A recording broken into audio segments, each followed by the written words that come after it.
আসসালামু আলাইকুম। দেশ ও দেশের বাইরে থেকে যে যেখান থেকে ভিডিওটা দেখছেন বেশি বেশি করে শেয়ার করে দিবেন। আর আপনাদের ভিডিও বানানো দেখি এই যে সালাদ, এটা হচ্ছে আভোকাডো দিয়েছি আজকে।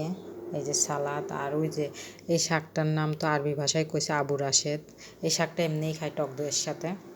আর হচ্ছে কেন এটা হচ্ছে কেন আমার আর লাল আটার রুটি তো থাকতেই ডেলি। যে স্যুপ রান্না করা হয়েছে, এই স্যুপটা না অনেক স্বাদ, অনেক স্বাদ, কনের কথা নেই, অনেক স্বাদ। এই যে মাংসও আছে। আর এইখানে হচ্ছে কেন শাক ভাজি করা হয়েছে, ওই যে শাক, শাক বলে কথা, শাক কিনেন অনেক স্বাদ। এই শাকটা না শীতের সময়ই পাওয়া যায়, গরমের সময় পাওয়া যায় না। এই শাকটা অনেক অনেক স্বাদ, কনের কথা না। আর এইখানে এই যে কলিজা ভুনা করা হয়েছে। এইখানে হচ্ছে কেন এই যে রান্না করা হয়েছে, গিলা কলিজা আর মাংসও দেওয়া হয়েছে। মাংস ওই যে স্যুপের ওখান থেকে তুলে এইখানে আবার দিয়ে দিছে।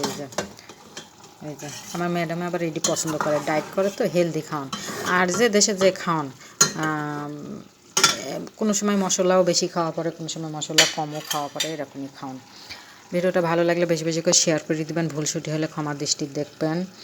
আর শাক তো আমি খুবই পছন্দ করি, সাথে বাসমতি চালের ভাত থাকলে তো আর হয়, কোনো কিছুই লাগে না। এই যে বাসমতি চালের ভাত, আর এই যে রাইখে দিচ্ছি, এটা আগেকার রান্না ভাত আর কি। বেশি বেশি করে শেয়ার করে দেবেন। আসসালামু আলাইকুম। ভুলসুটি হলে ক্ষমা দৃষ্টি দেখবেন।